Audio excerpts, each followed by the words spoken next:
Well, welcome everyone. Thank you so much for being here today for our webinar, Picture Inclusion, Snapshots of Successful Diverse Classrooms, presented by Dr. Whitney Rapp, Dr. Katrina Arndt, and Dr. Susan Hildenbrand. My name is Sharon Larkin, and I'm Senior Marketing Manager with Brooks Publishing, who is our sponsor for today's webinar.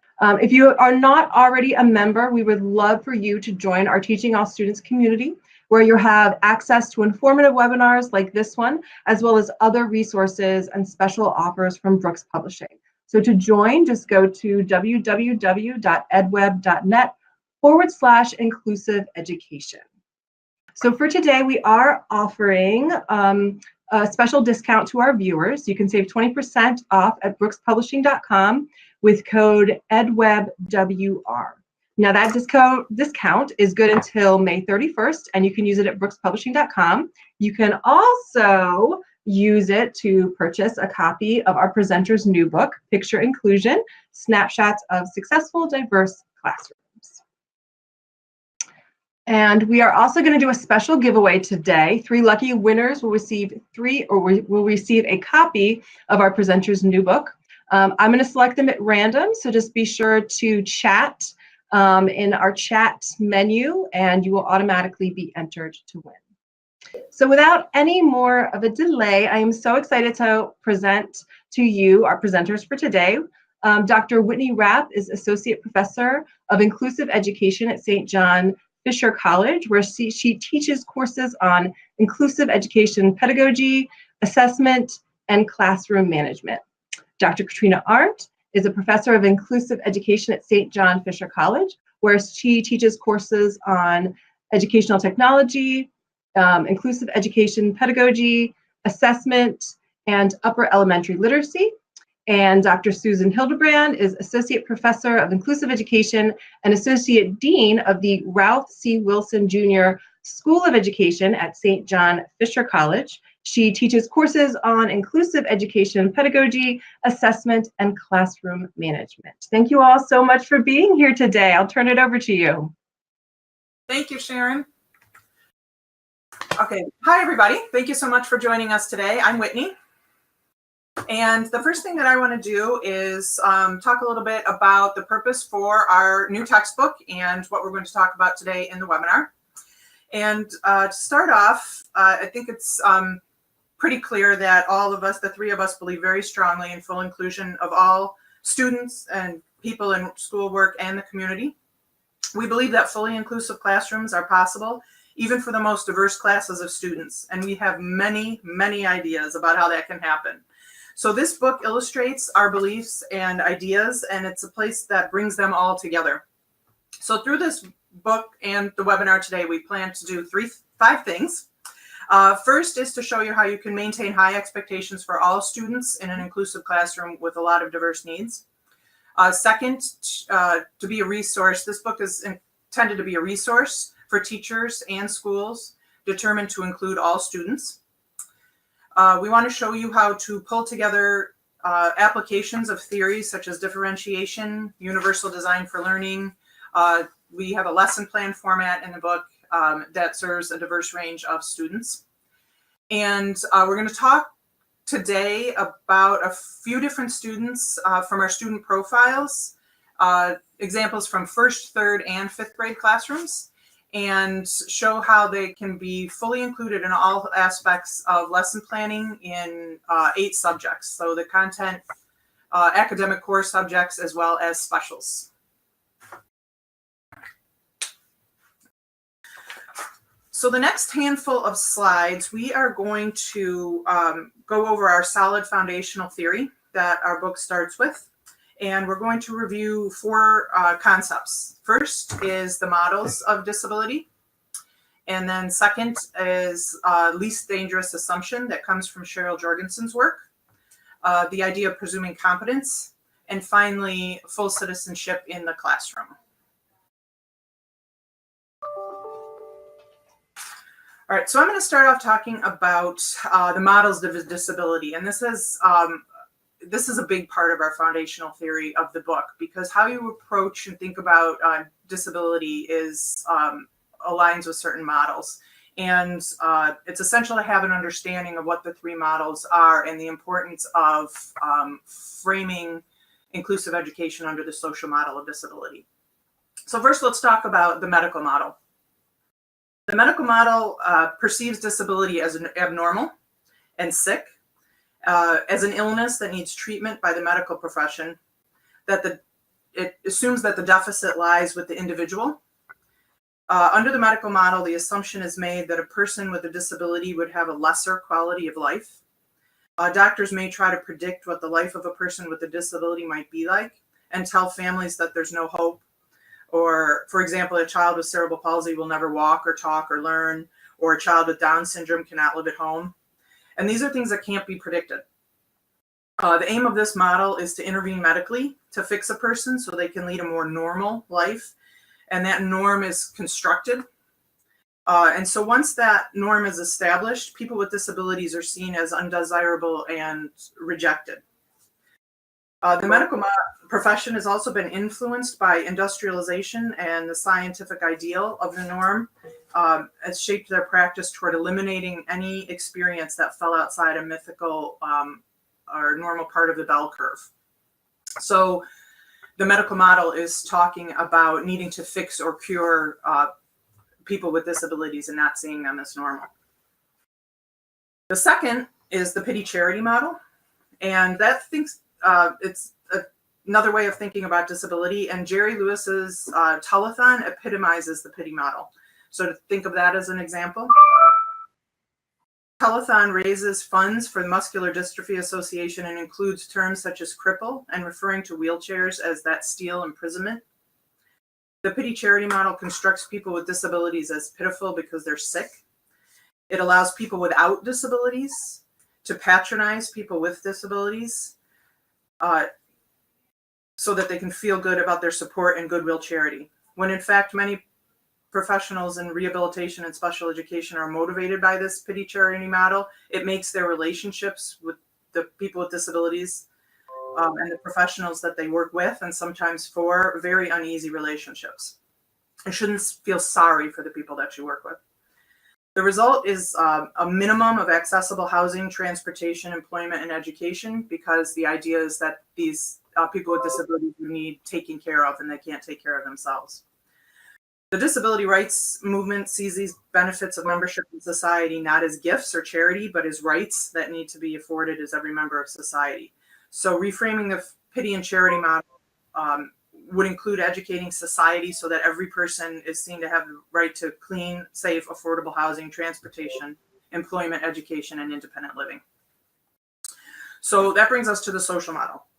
The social model is designed to replace the medical model that sees disability as sick and the pity charity model that sees disability as something to feel sorry for.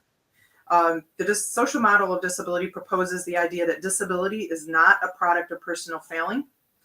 Rather, it's identifying disability as diversity and identifying society's deficit view as the problem, not the person with the disability as the problem. Premises of the social model are that people with impairments are disabled by society's blatant failure to accommodate their needs, and people with impairments can and should take control of their own lives as much as possible. So that's an overview of the models of disability. So now this is Katrina. Hi, and thank you so much for coming. And I can barely see the screen, but I just saw somebody type social model and then yes in all capitals, and I could see it. And I was like, that's awesome. So when we have the social model framework, that helps us also have some fundamental assumptions like the least dangerous assumption, which Cheryl Jorgensen, a Brooks author, by her books, talked about. And what she said, let me back up and talk about handicapism. So in the 70s, Bob Bogdan and Doug Bicklin set out this definition that handicapum is a set of assumptions and practices that promote the differential and unequal treatment of people because of apparent or assumed physical, mental, or behavioral differences. And it came out of thinking, well, they're so disabled, I must need to treat them differently. And that led into some assumptions like intelligence is fixed, and once we know something about a person, that they have a significant disability. There's nothing we can do about it. It's just, it is what it is, and we can't change it. Instead of seeing disability as a difference, and also seeing how we perceive disability as malleable. So when we have these assumptions about intellectual disability, Jorgensen said there's these 4 prevailing ideas. First, we assume that we can reliably measure it, and that's not the case. Second, we assume that intellectual disability means low levels of intelligence, and that's not necessarily true either. Then, Jorgensen says, students who have quote unquote mental retardation can't learn much in general ed, so why would we send them there?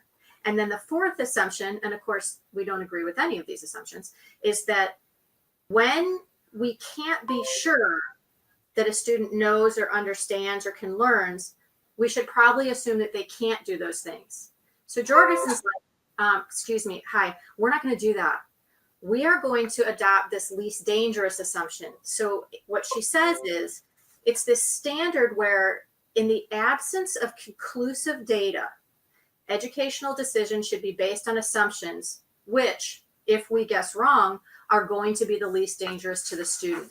So to kind of illustrate that idea, we talk about this boy named Jack. So Nottingham and Deirdre in 2013 did a study about a boy named Jack, and he's a student on the autism spectrum, and he looked to everyone around him as though he wasn't understanding, wasn't learning, wasn't able to communicate. And the researchers say, okay, we're going to just keep watching him, and we're going to make this least dangerous assumption. And over 20 months, he was exposed to language, he was exposed to literacy tasks, adults increased their expectations of him, and he started showing his ability to respond to more complex questions. So the staff that worked with him were skeptical. And here's the trick with the least dangerous assumption. It's really hard to challenge a prevailing paradigm like people with intellectual disabilities. It's fixed, it can't change, they can't learn. That's not anything that anybody made up to be bad. It's just that's what we believed for so long, but we need to challenge that, because once we challenge that assumption, we have to deal with the fact that we're denying access to academics for a lot of kids who could benefit from it. And even if it turns out we're wrong, at least we've given them access to those benefits. So what happened with Jack was the fact that he hadn't been seen by the speech and language therapist indicated that his language was thought to be at his same level as his cognitive abilities. So he was 12 by the time they did this study with him. And that meant that he had lost all of those years of access to general education, which turns out to have deprived him of so many opportunities. So when you are faced with a child where you are not sure what they are able to learn, do the thing that will hurt them least if you're wrong. That's what that's all about. And that's why we really feel so strongly about inclusion. All 3 of us have had experience with students where we have to do some guesswork and we don't know what they can do, and we're trying to sort it out. So related to the least dangerous assumption is the importance of presuming competence. So that was kind of a terrible story I told you about Jack, because now you have this image of this 12-year-old who is very capable, who's not in the general ed curriculum, and it's really kind of hard to think about. But that's what we see a lot, and that's what we're challenging, and that's what we hope this book will help teachers address. So with presuming competence, it's really an attitude that we presume the student is capable, and we do not want to deny anyone access to the possibility of education. So the moral of Jack's story is that we have to presume competence. So in the book, we lay out 2 stories, and one is from a man with autism who writes a blog and has written a book. His name's Ito Kadar. He wrote a book called Autism Land, Climbing Out of Autism's Silent Prison in 2012.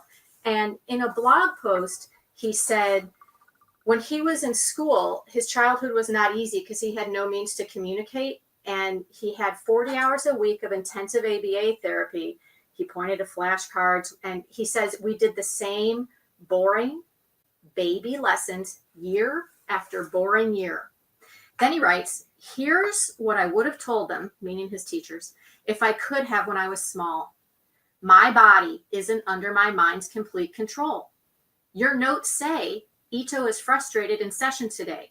Yes, Frustration often occurs when you can't show your intelligence and neurological forces impede communication between mind and body, and experts then conclude that you're not cognitively processing human speech. Thousands of autistic people like me live life in isolation and loneliness, denied education, condemned to baby talk and high fives, and never able to express a thought. It is high time professionals rethought their theories.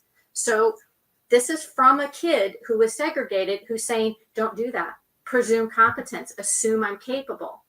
So the second story I want to talk about, and I didn't remember to put her name on the slide, is Sue Rubin. So she stars in the documentary Autism is a World. And in that, and on her website, she talks about how she is a person who does not use speech to communicate reliably. And when she was 13, she started typing to communicate. So her parents had always said, well, they presumed competence. And they're like, we don't know what she's capable of doing, but we want her included as much as she can be. And Sue writes, I always spent a part of the day in regular classes, so I was exposed to regular education curriculum, but no one knew I was learning, including me. I was so autistic that words floated over my head and made no sense. And still I started typing to communicate. I then listened with understanding and was able to participate in regular education classes. She went on to do well in high school and go to college and graduate from college. And it sort of seems commonplace, but it just isn't. So these stories kind of set us up, and we feel so strongly about them because it's so common that we don't do these things. We don't use the least dangerous assumption and presume competence. And those are really foundational to the whole book.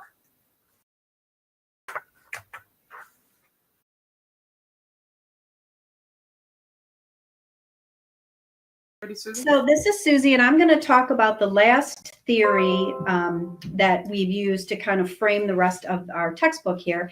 First of all, I think it's my computer that's dinging every time someone comes in. I don't know how to get rid of that. So it's sort of like all my ideas are really good because they're going to ding every so often. But anyway, and I apologize for that. And I'll mute myself after I do my slide. So I wanted to talk a little bit about Cleaver's theory of full citizenship in the classroom. And what this is about is in 1998, Cleaver conducted qualitative research with students with Down syndrome and how typically developing students perceived them in the inclusive classroom. And what came out of that research was a model for thinking about how typical children see students with disabilities in the inclusive classroom. There's 4 different tenets that are a part of that model and that need to be in place for students with and without disability to be full participants in the inclusive classroom. And the first one is the belief in one's ability to think. And you would think that it would be so fundamental for people to believe that everybody has the capability to think, but that is not always the case. And there is sometimes an underlying skepticism about how much students with disabilities are able to learn new information and apply new information. So we want to make sure that we're not underestimating students with disabilities' ability to think. The second tenet is a belief in one's individuality. Often students with disabilities are seen just as their label. And there's a lot of generalizations that go into that. We might hear that students with Down syndrome are always happy, or students with autism have difficulty making connections. So we want to make sure that we rise above that and understand that students with and without disabilities in inclusive classrooms demonstrate a range of diverse abilities, and that's important to full citizenship. The next tenet is the belief in reciprocity of the relationship. And that speaks to itself, and that in order for something to be a relationship, both members need to be participating and contributing to the relationship and also getting something from that. We often think that when we have inclusive classrooms, the students with disabilities are getting the help that they need, and isn't that great that the other students are able to help them. But we need to realize that students with disabilities also bring unique strengths, and they also bring things to the classroom that all students need to be a part of. And the last one is a shared location, which is kind of obvious that in order to be a full citizen in the classroom, you need to all be in the same place at the same time. A place where everyone is together, where everyone is valued, where everyone knows they belong and they can contribute to the classroom community.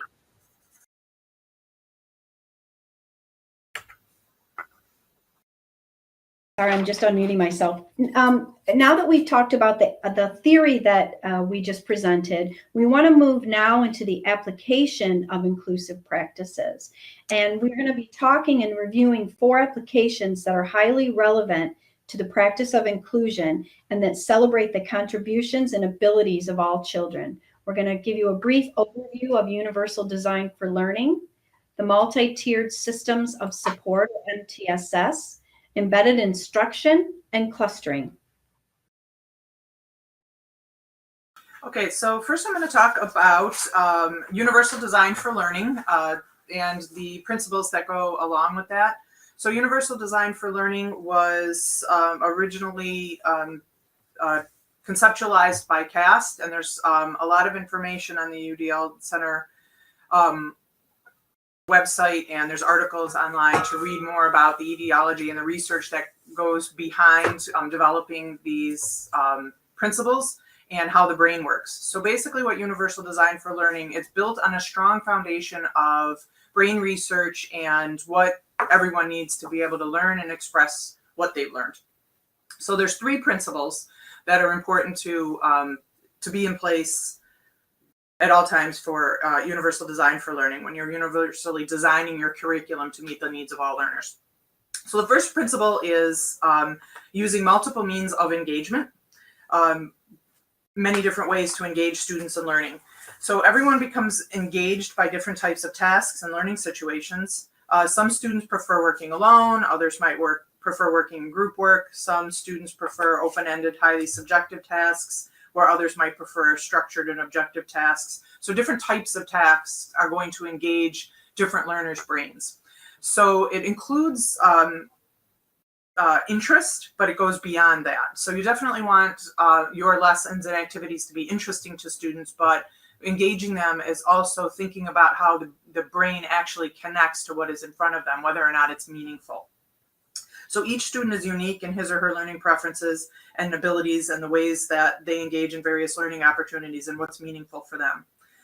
They vary in how they access the information to be learned. To increase engagement, teachers need to not only, like I said, catch students' interests, but also help them sustain effort and persist through a task toward a goal. So anything that you can do to make sure that they have the stamina to be able to reach the end of the task is important, and help them self-regulate their learning behavior. So they know when they have more work to do, they know whether or not they need help along the way. So that's multiple means or many different ways of engaging students and engaging the brain in the learning process. The second principle is multiple means of representation, which means multiple ways of representing new information to students, representing the content to be learned. So if you provide the content in just one way, then only the students who can gain access to it that way are going to benefit. For example, if a teacher lectures to the class, students who learn easily by listening and then taking their own notes will have an easy time learning the content. But students who benefit from visuals, such as looking at a PowerPoint slideshow or pictures or showing text on a display, won't do as well if there's just the auditory lecture. Adding visuals to a lecture supports more students. So that's a pretty simplistic example, but it's an example of how you provide multiple means of representation. It really can be as easy as that. Visuals with auditory, auditory with visuals all the time. The more multiple ways that you present something, 3 things happen. More students are going to access the new learning. The new information is going to be reinforced in multiple ways, even for the folks who it might have been a little bit easier for them the first time, but once you reinforce it with the different means of representation, that is going to build a more complex neural network in their brain around the new content. And 3, students will be more likely to be expert learners because they'll be familiar with the content, and they'll also know what works for them, and they can see other ways that work for other people and understand that there's multiple ways to access and learn new material. The third principle is providing multiple means of action and expression. So multiple ways for students to show what they've learned. So first you're engaging them, engaging their brains, you're representing information to them in many ways, and now you're providing multiple ways for them to express what they know or act on what they know. The two most common traditional outputs in the classroom are writing, such as tests, worksheets, essays, and oral responses to teacher-posed questions. These methods should be continued for students who are able to demonstrate their learning in those ways, but more options need to be offered as well. We need to start thinking about meeting the output needs of learners and offering lots of options for physical expression, communication, and managing their executive functions. Not everyone communicates typically, so we have to make sure that everyone has the means to show what they know, to be able to communicate their ideas and thoughts equitably as the other students in the classroom. Included in this principle is assessment. So it's important to highlight this aspects. Ways in which teachers evaluate students must vary along with the ways in which students are engaging in learning, and the ways in which material is presented, and that students are showing what they know, representing what they know. Formal and informal assessments, formative and summative assessments, alternative assessments, not just activities in class where students are showing that they understand it, but also the assessments they're giving can also be adapted for different learners.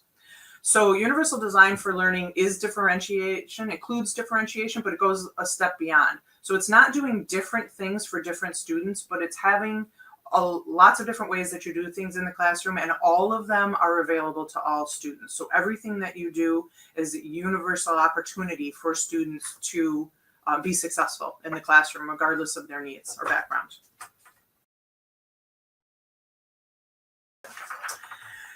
So the next application of theory is multi-tiered systems of support, or MTSS. MTSS describes how teachers in schools build systems of instructional and behavioral support for all students. Students are supported with increasing intensity as you go up through the systems, or through the levels of the support system. So in any MTSS, there's 3 tiers, 3 levels. At the primary level is a high quality instruction for all students. Everyone is included in that. At the secondary level, you're thinking about evidence-based interventions that are moderate in intensity for a smaller number of students. And then at the tertiary level is highly individualized intervention, more intensive than the secondary level. That might be most appropriate for a select few students. Having fidelity and implementation and considering linguistic and cultural needs of students is key for all 3 levels. Really have to tie it to what the students' particular need areas are. Data must be collected, reviewed, and used at each level when making decisions about instruction and moving between levels. So at any given time, a student might need a higher level of support than others. It's a fluid structure.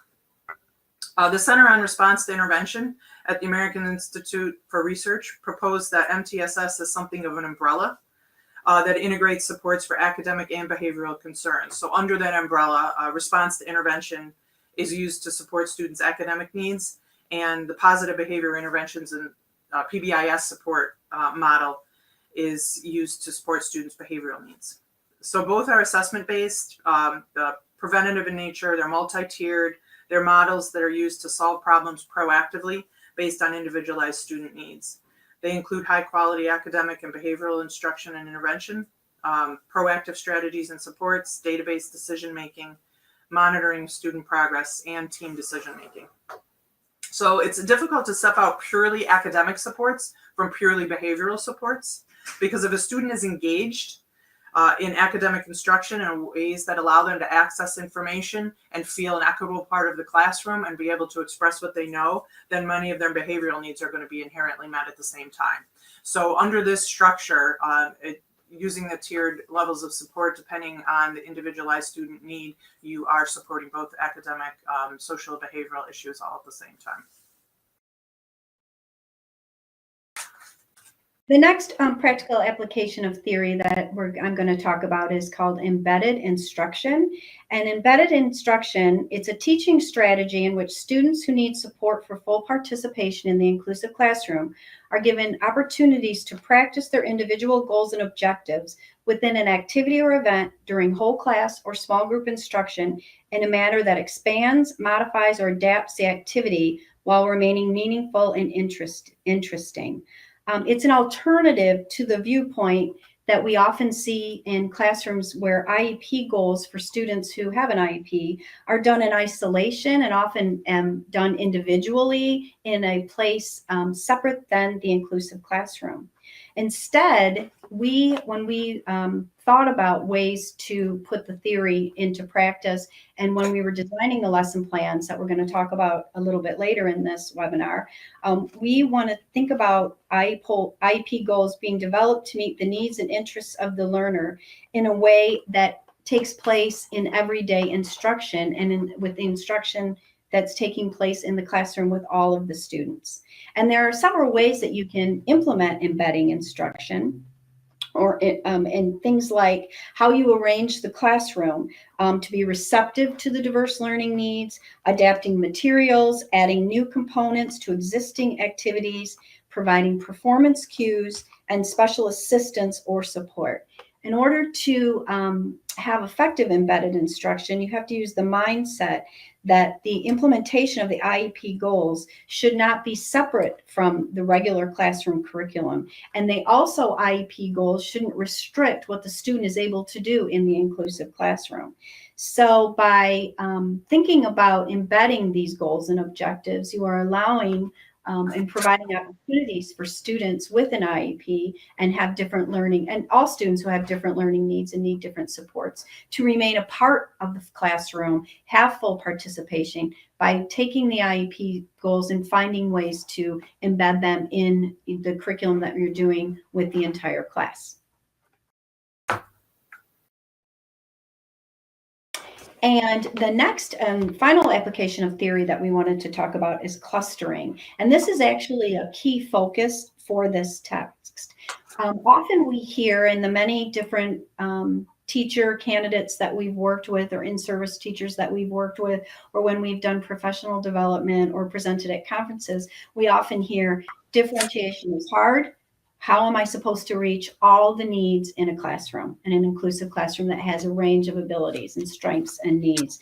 And when you focus on clustering, what you're trying to focus on is looking at key patterns of student patterns of learning, so that you can cluster needs and strengths in a way that allows you to differentiate lesson plans and lessons, so that you are not doing 30 different lesson plans for a class of 30, but you're thinking about your lesson and you're thinking about different ways you can look at patterns of student needs and then implement the supports that way. Because we know that if you focus merely on individual needs, it can be overwhelming and unattainable. And often that's where people stop and they say, this is impossible for me to do.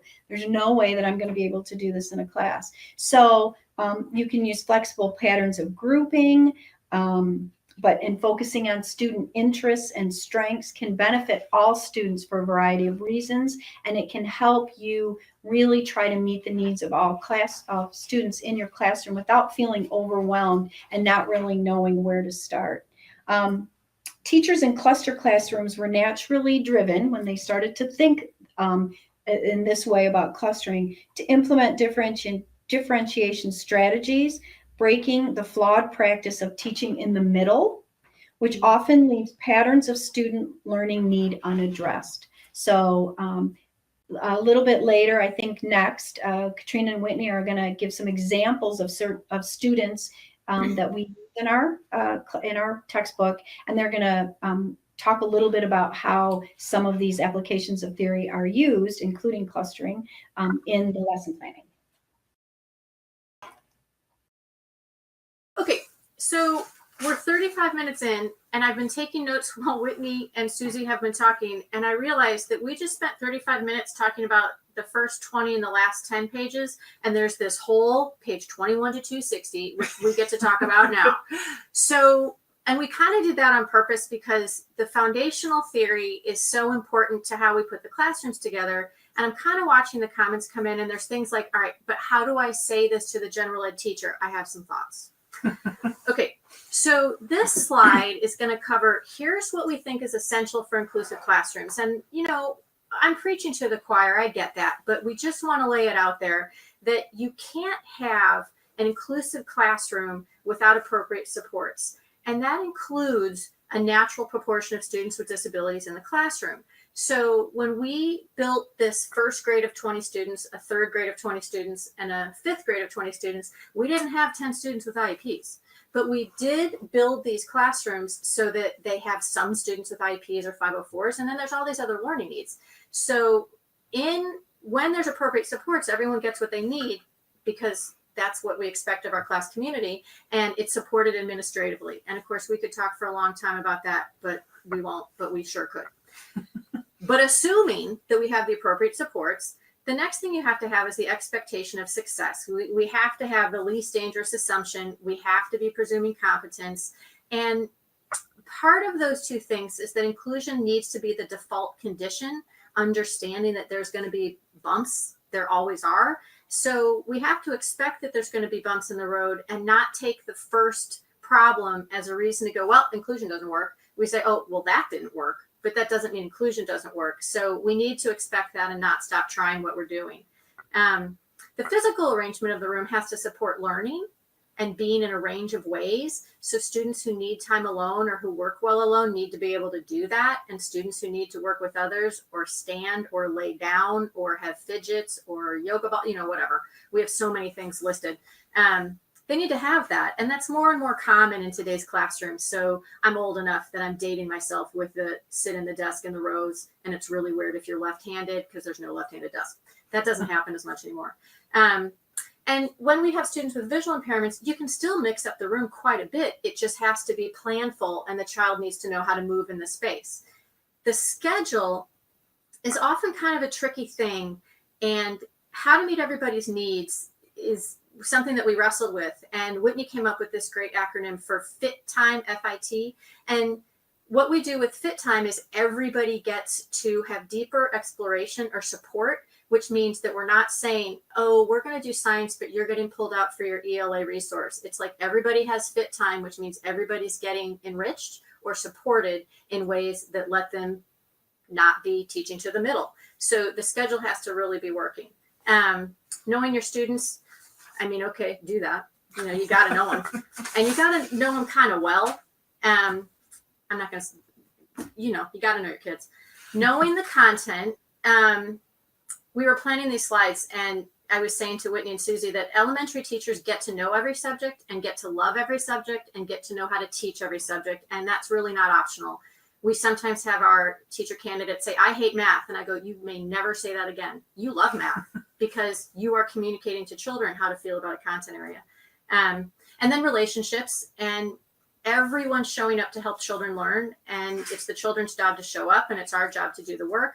And I'm kind of hoping that this becomes easier and easier as more and more teacher candidates leave the field or leave their teacher preparation with dual certification for both childhood and for special ed. Our program's a dual cert one, which means no matter what role they take, they know the responsibilities of the other role, which is key. And we often get to see teachers with dual cert in a variety of roles over a career, which we think is really important.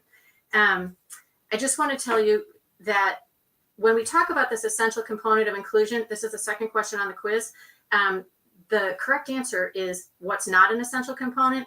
When the class is half students with disabilities and half students without, that's not inclusion. That's the right answer. Write that down. Okay. What we're going to do now is change gears and go from talking about the foundational theories into one or two children from each of the grade level classes, just as a spotlight, just kind of as a preview for the book. And here's Oscar. Oh, I get to talk about him. So Oscar is a first grader, and he's in a class of 20 first graders. And what we did with the book is each child is profiled almost as though they had their own IEP, so that we can get to know them well. So he's 6 years old. He's the youngest. He reads below grade level. He's an English as a new language learner. He speaks English and Spanish fluently. In school, he gets services for ENL, and he's an advanced or expanding ENL learner, which is the 4th of 5 levels.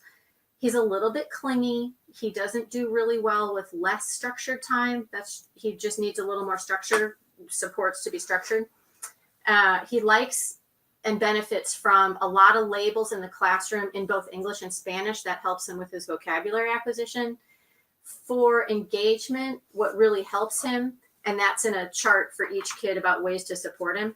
So for engagement, he does well when he's paired with a peer by the teacher, when he's assigned roles for group work, and when he has support of having a planner for choice time, so he knows what he can choose and how he might spend his time. And something we want to highlight is none of this is really anything a teacher wouldn't be doing anyway for any kid.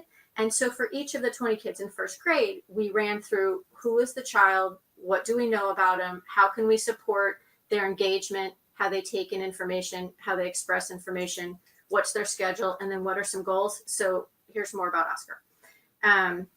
He needs to have tests at his own reading level, which is lower than many of his peers. He's at Fontes and Pinnell reading level D. And then some goals for Oscar are that he'll increase his independence from the teacher and adults. And to do that, we have some inclusive practices to try, like giving him a planning sheet for choice time. So places that he might want to go or things he might want to try. And then giving him some sentence starters because he struggles when approaching other children to play or to work. And so even just a little key ring that has bookmarks on it that say things like, I do better when, or I need, or would you like to? And that really just helps him get going, and it's pretty simple. Building time into the day each day for small group work with peers really helps him because he's learning those skills of working with others, and that's helpful. Then he's got a goal about increasing his reading level, and we laid out goals for October, March, and June, having a lot of word study activities, and the teacher doing think alouds as she's working through literacy tasks helps him quite a bit. And then his last goal is related to him continuing to prove his English as a new language. So having culturally responsive materials, having flexible groupings, continuing the think alouds, and using graphic organizers. Those are all ways that we thought about helping this little one, Oscar, who doesn't have an IEP, but is still really benefiting from a teacher who's thinking, how can I support all of his needs in my classroom? So I hope that was interesting. We're going to move to third grade, and Whitney's going to talk about 2 students, Kacey and Odette. Okay, so in the third grade, we wanted to highlight 2 students because even though they seem very different, their needs and supports are actually quite similar in illustrating the way that inclusive practices cluster to meet the needs of multiple students. So Odette is 8 years and 11 months old. She's at a reading level O, which is above average for third grade, and her math is below grade level. She has an IEP for dyscalculia, a specific learning disability in math. Odette has a silly sense of humor and a vivid imagination. She likes to make up stories that entertain her many friends. She's very sociable and liked by her peers. Also in the classroom, she demonstrates difficulty keeping track of time, following multi-step directions, sequencing events, recalling names, and keeping track of where materials are stored. These are all can be common characteristics of students with dyscalculia. Odette is working on skills in math facts, problem solving, telling time, and money. And then Kacey is 8 years and 3 months old. Her math performance is at grade level, but she does struggle with reading. Her reading level is I, which is below average for third grade.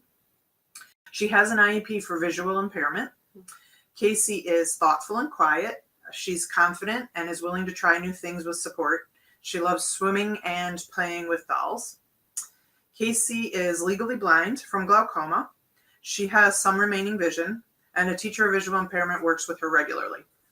So both, if you consider those 2 profiles, these snapshots of these 2 students, you can see that they have different disability classification labels. They have different characteristics that are unique to each of them. But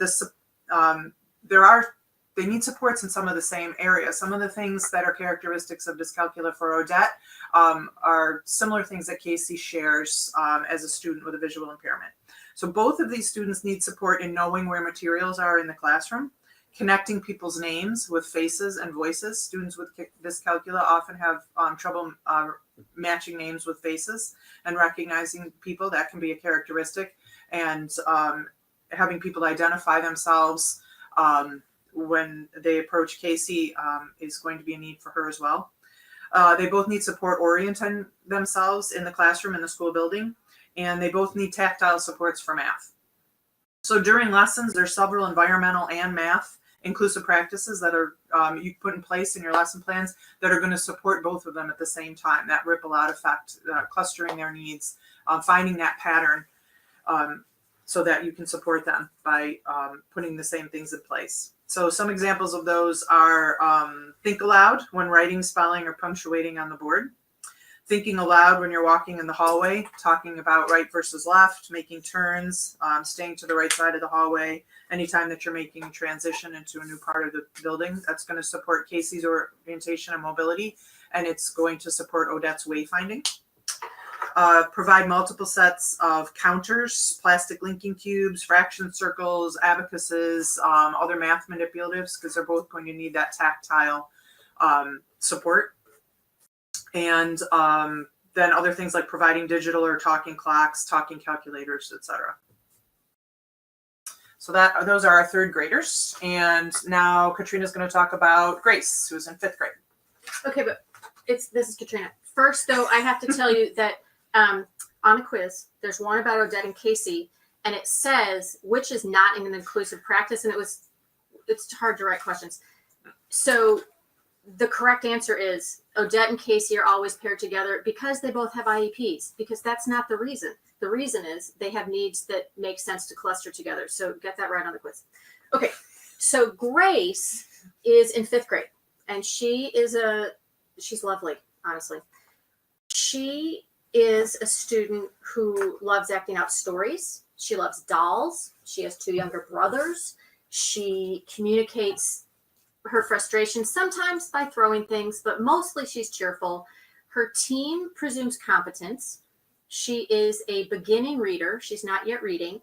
And she is a girl who does alternate assessment. So when we think about the foundations that our book is based on, shared location comes to mind, because she is a girl who we would often see in a segregated setting because we don't presume competence and we think, okay, well, she's not reading. She's in 5th grade. Why do we keep trying to access reading? Well, because we're making the least dangerous assumption. For all we know, she is able to read, but isn't able to tell us that she's able to read. So we talk about shared location, and we have her in the inclusive classroom, even though that might not be where she is every minute. We want her to be owned by the 5th grade. So what happens with Grace is that this year her team decided that she's going to have a mix of general education and the resource room. And the resource room is available to her when she needs to regroup, when she's frustrated or overwhelmed. She's building her self-awareness, but she can't always tell you when she's going to get frustrated, and it can be kind of a quick turnaround.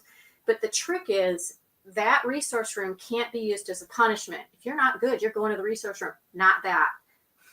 Let's use this space. Hey, are you ready to take a break? Why don't we take a break? Come back. That kind of thing. So she has an aide assigned to her all year.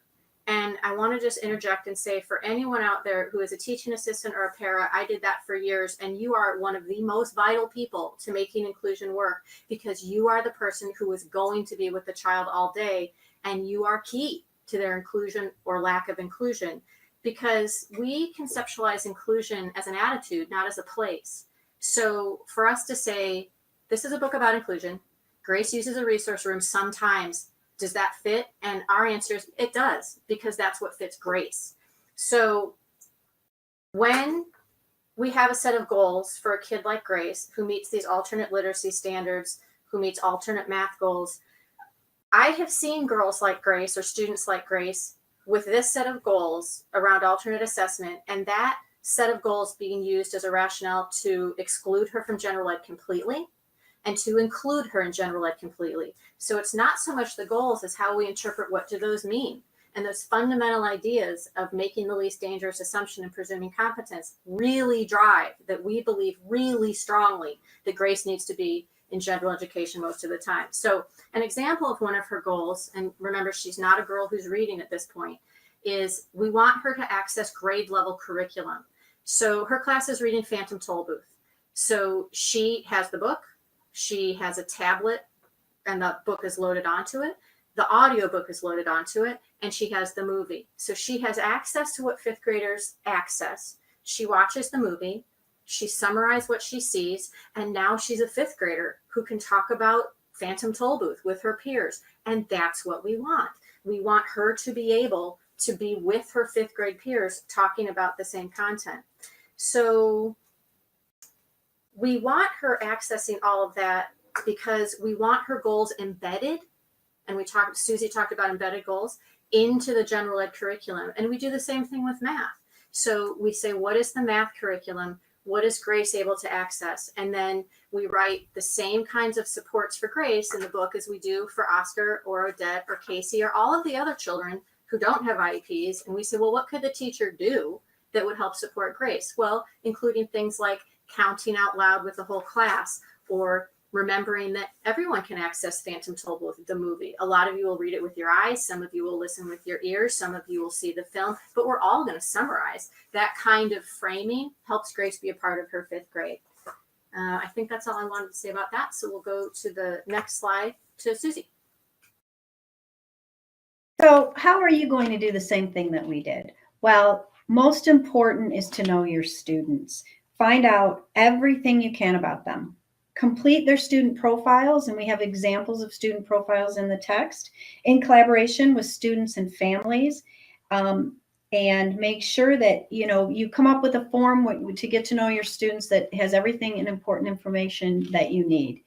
Also know what supports they need. So try to, once you get to know your students, make sure you know what the supports that they need. One of the most exciting things that I think about this text is we have the Inclusive Practices Bank, and we have 12 categories that we have organized the inclusive practices. It's 20 pages appendix.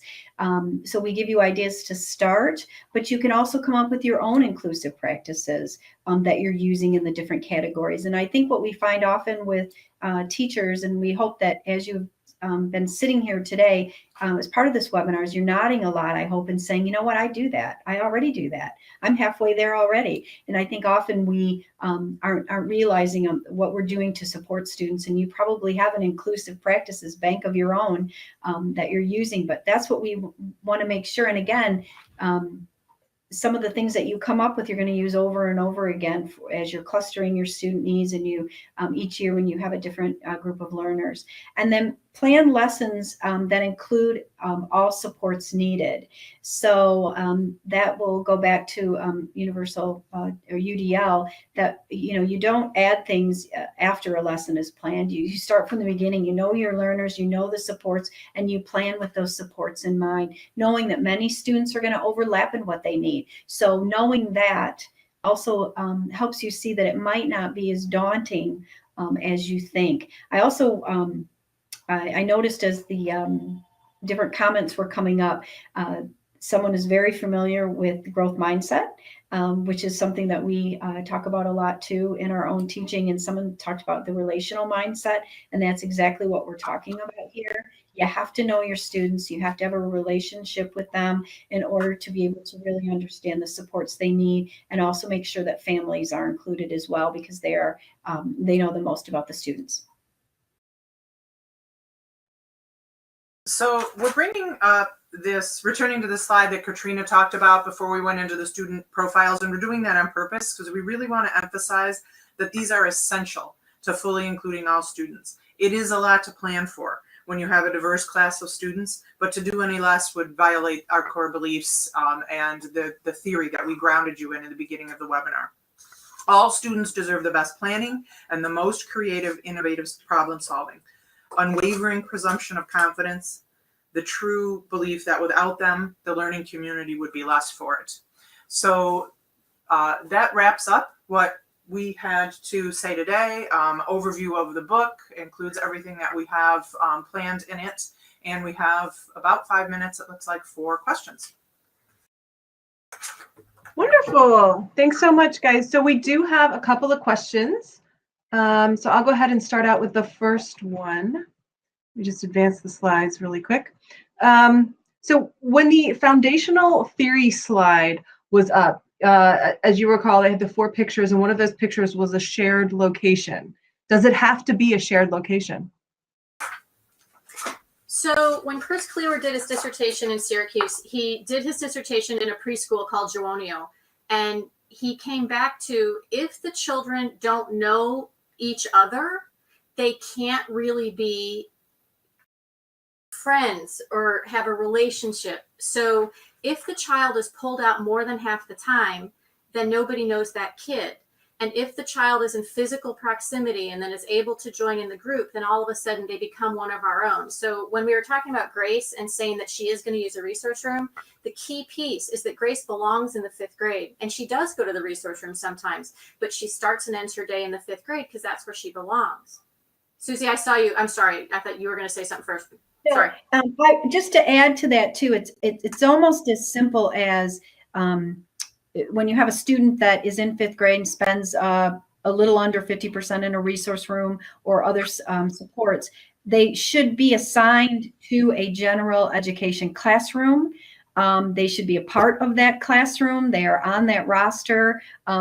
That would be the shared location in the shared community. So just to support, I mean, that's an easy way to think about it too, but I would say, yes, there has to be a shared location. I'm going to just throw out there that there was a research study about that literal thing, and it was called Peter, He Comes and He Goes. And it was a lower elementary study of children who had a boy named Peter in their class, and he was the boy who had a disability, and he was in and out of the 1st grade so much that the children didn't really get to know him. And they're like, well, he doesn't do what we do, and he doesn't go to art when we go to art, and he's not always here for lunch. And like, we know his name, but we don't really know him as a friend or as our classmate. And that's what we're trying to avoid. We want everybody to know Grace, and we want them to own her, and we want her to own them. Mm-hmm. I hope that made sense. Yes, it did. Thank you very much.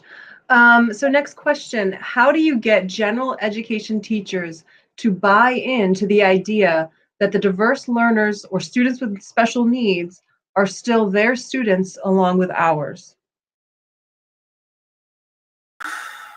Go ahead, Katrina. I'm trying to gather them in coherence. I would recommend, we use a lot of Wayne Saylor's work in the book that talks about inclusion and models of inclusion. And I think that's a great place to talk. And Katrina had talked about how inclusion is an attitude. Inclusion is also, and special education are also support. It's support. It's not a place. It's a whatever support students need. So, I mean, it has to be a culture change. It has to, you have to talk to administrators. I think if they're, I don't know. I mean, that's a tough question, but you have to start somewhere with I think maybe sharing what is inclusion, what needs to be happening in an inclusive classroom. Go ahead, Katrina, you were jumping out of your chair. Out of a seat here. Let her go. So all of that's true, but at the end of the day, having a kid who we perceive to have a disability, and remember, disability is difference, not deficit, that's on the quiz, means that if you say to a general ed teacher, this kid's going to make you a better teacher. Mm-hmm. This is a professional development opportunity. You take this weird kid that you used to call mine and you put him in your class. I'm going to help you. I'm not abandoning you. We're going to do it well. We're going to have a good relationship. I'm going to make you a better teacher. Actually, it's not me. This little human is going to make you better. You're lucky to have him. No, you know what? I changed my mind. You can't have him. I'm going next door. It becomes an opportunity. So you go, listen, nobody wakes up and wants to be a bad teacher. And sometimes teachers who are reluctant to do what they call inclusion, they have good reason to feel burned. It has not happened well for them before. They've had the dump and run model where somebody shoves a kid in their class and literally flees the building. So I get it. But if we say, look, I'm here to support you. We're going to do it together. It's going to be weird. You're going to feel unsettled because you're going to be faced with a whole lot of new challenges. It's going to make you a great teacher for every other kid as well. You should be so lucky to get this kid. Yeah, I saw a message pop up about someone saying they had 12 out of 16 of their kids had IEPs. Well, that's what makes a teacher not want to work in inclusion, because that's not inclusion. That's right. not That's So what you understand the hesitation. That's what makes people say inclusion doesn't work. Well, that wasn't inclusion set up the way that we have with the essential components, which is appropriate support, which talks about appropriate proportions of students and needs at the different tiers of the MTSS structure. So if you have most of your class who needs tertiary level supports, highly individualized, highly intensive supports, then it's not framed to be successful. So that's why Katrina, when she talked about what's essential for a classroom, is those are supports. It has to be for the teacher, including how the students are what the caseloads are in each of the classrooms. Yeah. And it does start with the attitude, and it really is important to think about that when we're educating teachers right from the beginning in their teacher preparation programs. And our program here is inclusive education. We don't have general education plus special education. You can't do one without the other, and they're not parallel. All of our classes are taught from an inclusive focus, and you're thinking about all of the students all of the time. Those with disabilities, those without disabilities, those who speak English as a first language, those who speak English as a new language, all cultural and linguistic backgrounds. So we're constantly preparing our students to think about, and then what do you have to do to make sure that you're reaching everyone? And then what do you have to make sure that everyone can access the information? And then what do you have to do to make sure everybody can express themselves? And they're constantly thinking about those multiple means. So we'd like to think they leave us with the attitude that all students are our students, and there's not mine and yours. And that's not to say that it's going to be completely lost to teachers who are already out in the field and weren't prepared that way. I wasn't prepared that way, but it's how you come to believe about the students, and they are worth that much work. And it's hard, and we're not trying to say that it's easy. It takes a lot of time and it takes a lot of planning. But do you want to be the person who tells one student that they're not worth it? So I think they're all worth it, to put the work in. Great. Thank you so much. I think we have time for 2 more questions. The next one, what are your feelings about once reaching a goal embedded in your classroom, sharing that with an after-school program to see if they can generalize out there? Yeah. Interesting. Yeah. I love that. That's great. That's awesome. I got so excited. I muted and unmuted myself 3 times. Yeah. That's application of a skill or a goal, even outside of the classroom. That's even more of a meaningful place to put it. That's awesome. Maybe we're going to put that in version 2. Or right?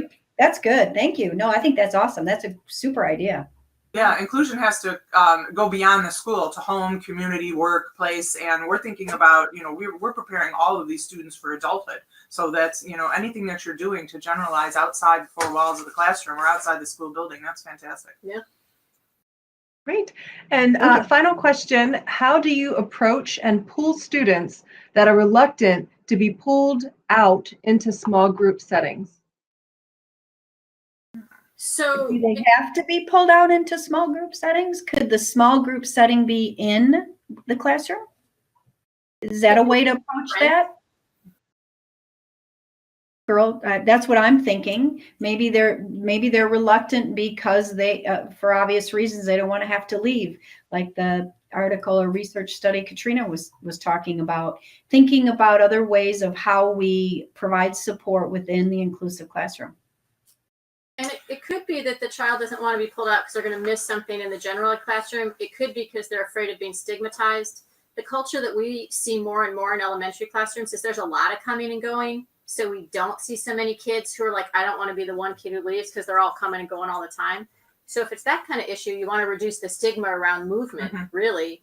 And if it's around, I don't want to miss instruction, then embed, take the curriculum from the general ed classroom and move it into the small group, because maybe it's for speech. Okay, well then make sure the speech language person is aware of what they're talking about, so the work goes with them, that kind of thing, so that everything's, embedded. Oh, I said embedded. Yeah. this if this is a school-wide, like more of a systemic thing that would have to happen. But we talk about the flexible instructional time where everyone is going to their small group work at that time. So nobody's missing out on what's happening in the classroom. And there's been students who've been reluctant to leave to go to resource room. There's been students who've been reluctant to go to extended studies enrichment time. And it's not because they don't want to do what's happening in that small group, but it's because they don't want to miss out on what's happening with what everybody else is doing. So if everybody is doing it at the same time, then that sense of belonging stays intact a little bit more. They lose us. I don't see us. I guess it's just me now. Well, we can still, we can still hear Whitney and Katrina. But something happened to the video feed. But thank you guys so much for presenting. Great webinar, great discussion. All of the comments in the chat were awesome as well. I just want to remind everybody, you can save 20% on the new book, Picture Inclusion, at brookspublishing.com. That code is good until May 31st, and it is edWebinar. Good luck, or congratulations to the winners of the books. Yes, I will announce the winners. We have Melissa Adanzio, Peggy George, and Rachel Pearson. So I will be emailing each of you tomorrow afternoon to get your shipping addresses. So congratulations. Yes, thank you. Thank you. Thank you so much, guys. And please, if you haven't already done so, join our EdWeb community, teaching all students, and that is at www.edweb.net/inclusive education. Well, thank you, everybody. Please enjoy the rest of your day, and we'll see you next time.